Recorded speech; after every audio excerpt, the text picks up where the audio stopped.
It's Monday, and that so happens to be the day that I like to talk about monsters. Hello, and welcome to Monster Mondays. I am Jeff Harbuckle, co-host of the podcast Film Seizure, that you can catch each Wednesday at filmseizure.com or at a number of podcast providers online.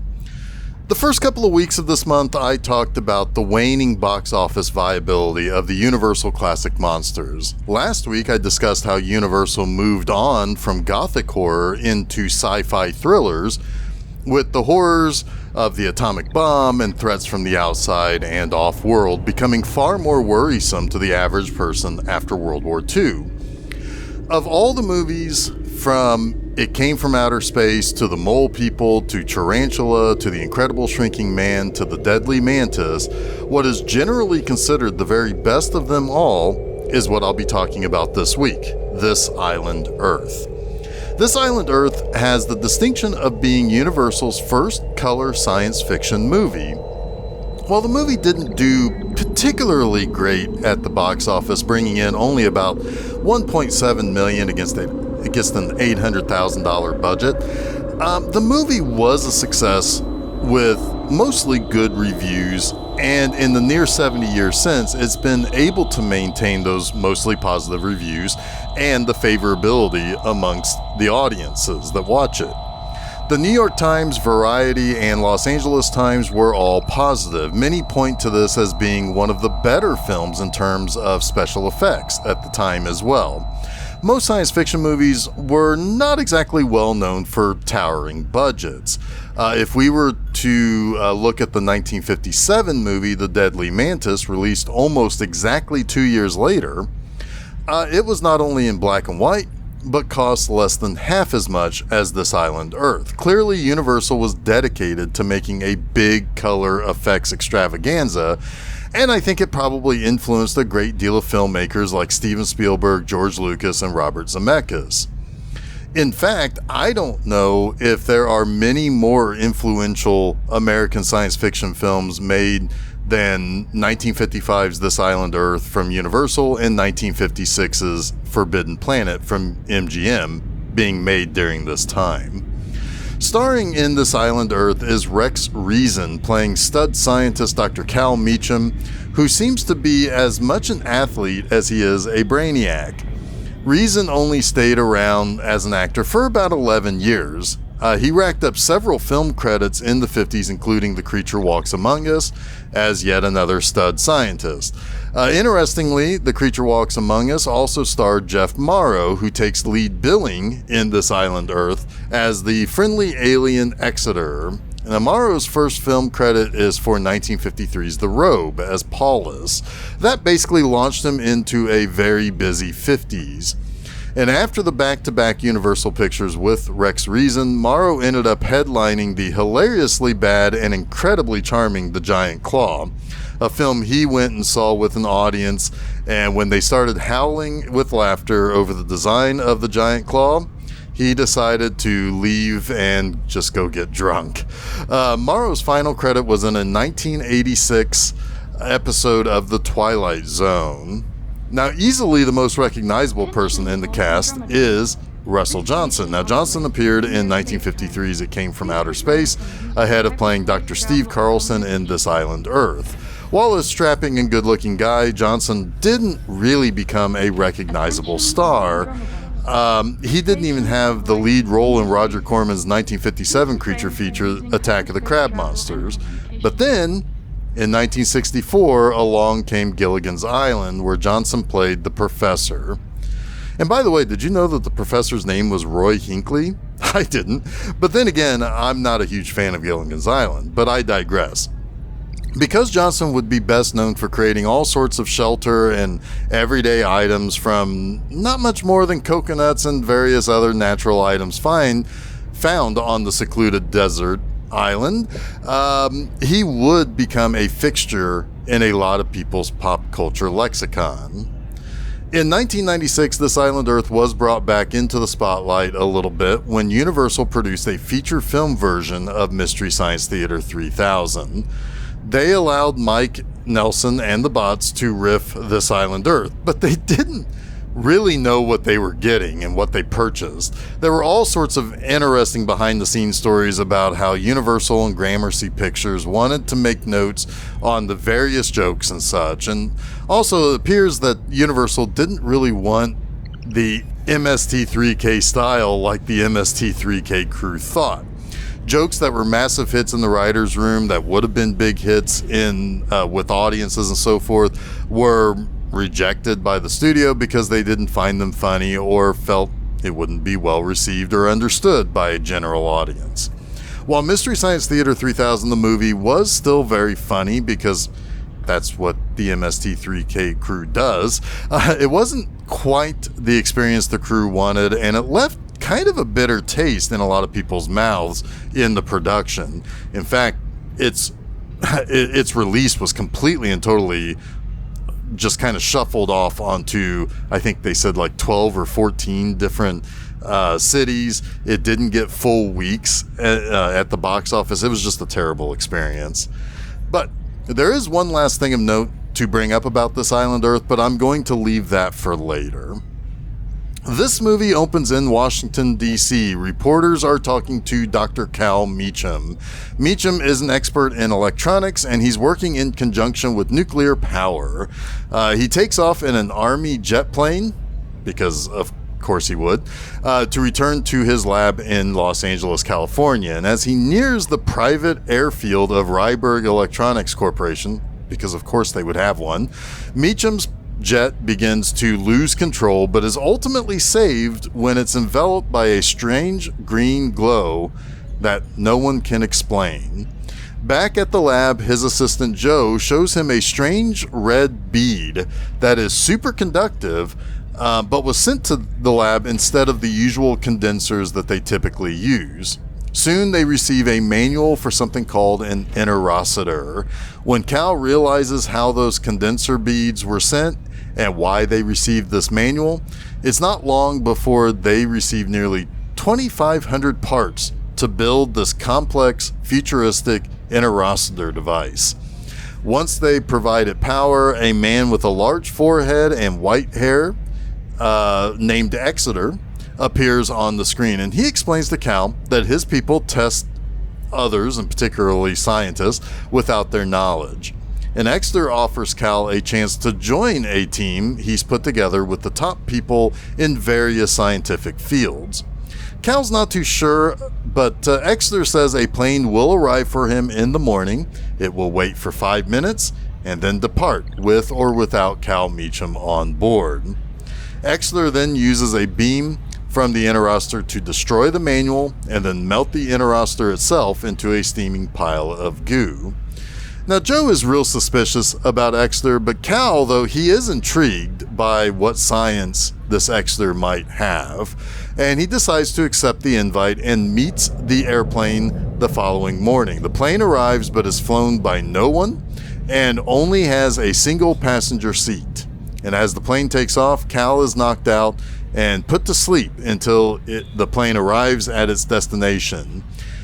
And where he's taken to is Georgia, where he's met at the airfield by Dr. Ruth Adams. Now, he tells her that he knows her from a few years ago when they were lecturing in Vermont, where he has a distinct memory of them going swimming together, and what I have to assume is 50s code for them having some wild nights of sex during this weekend. But Ruth says that she's not the woman that he thinks she is, and he's obviously mistaken her for someone else that he apparently had this wild weekend with. Still, Ruth shows Cal around to where Exeter has his various expert scientists, doctors, etc.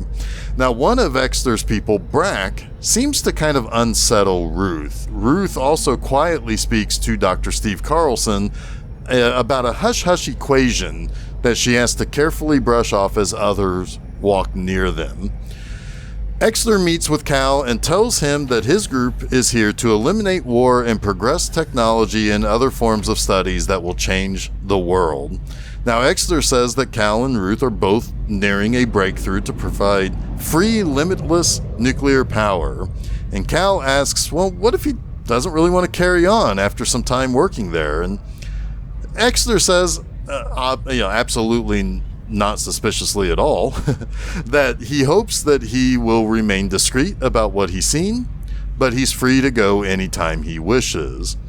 Exeter receives a call from a mysterious council saying that they are dissatisfied with the most recent progress report, but now that Meacham is here, he is to proceed with Plan A. After dinner, Cal, Ruth, and Steve go for a walk. Steve is cagey about talking about work after hours, but they do take Cal to his lab, where he begins to grill Steve and Ruth about why they are seemingly so scared of their own shadows and why they are so weird about talking about some things. And the reason why Ruth claimed to not be the girl Cal knew from a few years ago is because some of the people at this compound have had their brains messed with by Exeter. And they couldn't take the chance that Cal was also messed with. Ruth and Steve have been trying to figure out a way to leave, and they've also discovered that there's a hill a couple of miles away from this compound that's been completely hollowed out, and they want to know why and what's inside it.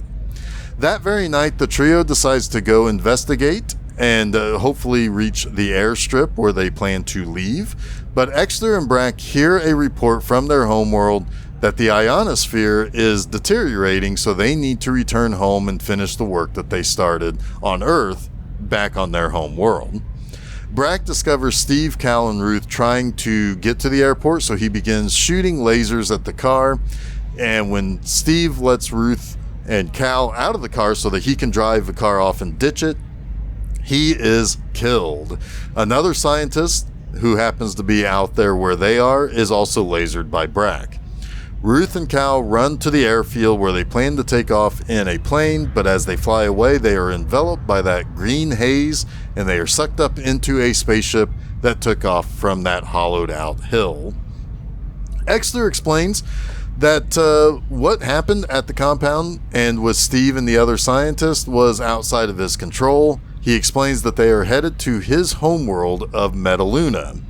Now, Cal and Ruth need to go through a conversion process so that they are able to handle the atmospheric pressure of Metaluna. And as they approach the planet, Exeter explains that they needed uranium to basically help power the protection around their planet from a hostile enemy that is constantly bombarding them with comets. Yeah, comets. They're hurling comets at Metaluna. That's insane. But this makes Metaluna kind of a hellscape. You have the constant bombardment, a collapsing atmosphere protection field, and on and on. The Metalunans have no choice but to basically escape and relocate to Earth. And Exeter says that they plan on coming peacefully. However, the Metalunan leader plans to basically use their superiority to rule over the people of Earth.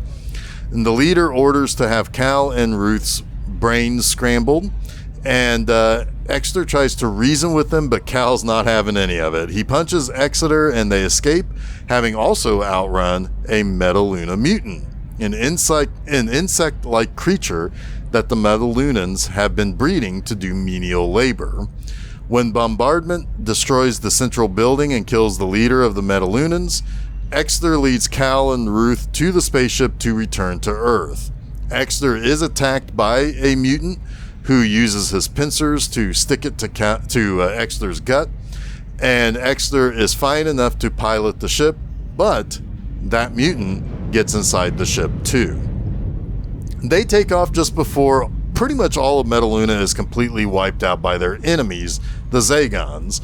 The three survivors get their molecules remixed again to survive Earth's atmospheric pressure, and as they do, the Metaluna mutant stumbles in and tries to get to Ruth in her little pod where she's kind of going through this conversion. When she's finished going through that conversion, that tube opens up, and the mutant grabs her, but is soon disintegrated by the pressure and disappears. And as they approach Earth, Exeter has Cal and Ruth get into the plane that they were in when they were captured to basically get back to Earth safely. Exeter says that he will maybe explore and try to find another Metaluna to call home, but Cal calls him on his bluff, knowing that his ship doesn't have the power to do any of that, and Exeter is basically going to die from his wounds. Cal and Ruth depart, and Exeter's ship crashes and explodes. Now let's take a look at those three things that I like about this island Earth. First up, this is one of those movies that I like to talk about every now and then in the terms of the 50s sci-fi scientist hero. Cal Meacham isn't just an expert in electricity, but he also knows a bunch about nuclear power. He also flies a Lockheed T-33 Shooting Star across country to go from an important meeting about nuclear electricity in Washington, D.C. to his company's private airfield in Los Angeles to do his research. Oh, and he's surrounded by reporters who thinks he's just the absolute bee's knees. It also doesn't hurt that Rex Reason looks pretty much like an all-American athlete. By the end of the movie, he'll be selected by an intergalactic group of aliens to help save their world, and he'll go to outer space. This is the era that came right after a group of scientists created a nuclear bomb and won World War II. In the years that followed, movies would explore the vastness of scientific possibility in the wake of massive leaps in technological advancement. Time and time again in 50s science fiction movies, the heroes would be scientists of certain fields. And this is very likely also due to the popularity of things like Buck Rogers and Flash Gordon, where a strapping athlete hero goes into a far-out world. Combine the growing fields of science and those pulp heroes, and you have a template for heroes for an entire decade of science fiction. I think of this island Earth as being the kind of pinnacle of this character template. Rex Reason is kind of the perfect actor for this type of role, and like last week when I talked about the quaintness of how these crazy concepts of the mole people had to be tempered with some of the more religiosity of the 50s, there's a quaintness to how hero scientists weren't only smart people in almost every field, or at least they knew a little bit about almost everything possible. They're also these handsome, tall, athletic types. And I guess it's, I don't know, some form of exceptionalism that also had an extra gloss of Hollywood movie sheen. Next, I do like that there is an attempt to make things reasonably accurate in terms of science. Sure, it was all 50 science that was used for this, but the concept of the Metaluna atmosphere being a problem for humans, just as Earth was a problem for the Metalunan people who went there, is a real thing that probably needs to be taken into consideration when you're dealing with space travel. Something else is that the ship has this kind of simulated gravity, so that no matter what the ship is doing, like if it's going through loops or turning upside down or whatever, the people inside it will always be right side up. Now that might be something else that may someday need to be dealt with if humans are going to be traveling in space. The alien nature of the interocitor and how it's the basis of every control that's used by the Metalunan people in their control rooms, on their spaceships, everything, is just alien enough to, I don't know, kind of juice the imagination, if you will. I also like that Exeter isn't really a bad guy, even if the Metalunans are going to do some bad things by scrambling people's brains to get them to do the work they need to help them save their world and so forth. It's not little green men just coming here and wiping out humanity. They need something specific.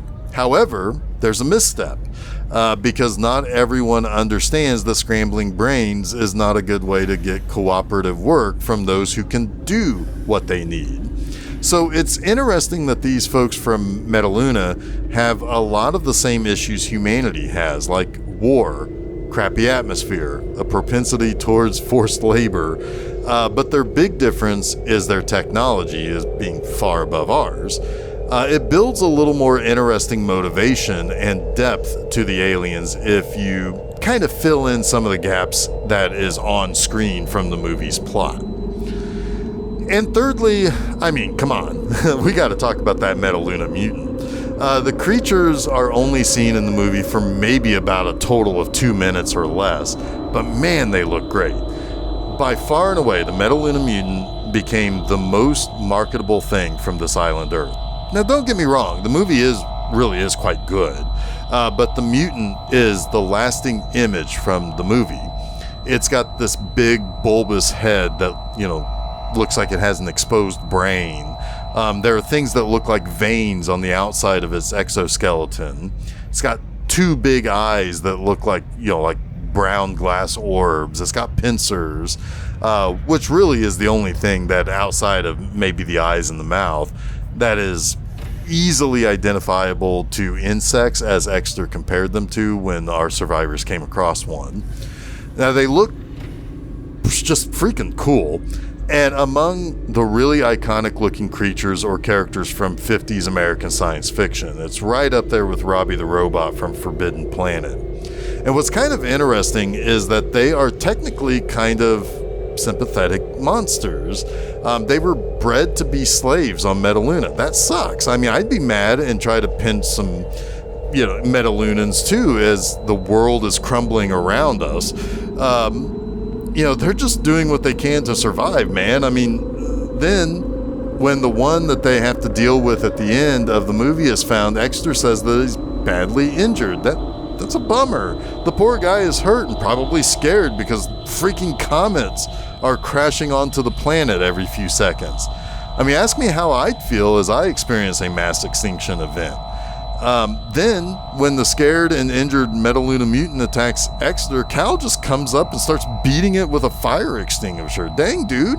I mean, he's already pretty injured. Isn't he injured enough that he's like bleeding all over the place? But anyway, they're just cool monsters. So much so, in fact, that the Metaluna mutant ultimately became an adjunct member of the Universal Classic Monsters roster. Now, granted, the other famous Universal monster from the 50s, the creature from the Black Lagoon, is far more famous and a permanent addition to that roster, but the Metaluna mutant does sometimes get to show up in artwork and other marketing situations. For example, when Funko released their first line of pop vinyl figures for the Universal Classic Monsters, the Metaluna mutant was right there alongside Frankenstein's monster, the Bride, Dracula, and the Wolfman. So maybe not the most famous of Universal monsters, but a heck of a creature design and something that definitely is a major part of this movie's success over the last nearly 70 years. That wraps up this week's Monster Mondays. You can catch new episodes of Monster Mondays each Monday at filmseizure.com. Don't forget to follow Film Seizure at Facebook, Twitter, and Instagram, and subscribe to Film Seizure to get both the Film Seizure Podcast and Monster Mondays at your favorite podcast providers, as well as YouTube. You can also check out my website, bmovieenema.com, to read new review articles each and every Friday morning. Next time, we seek shelter from an invasion at 10 Cloverfield Lane. Until next week, stay spooky.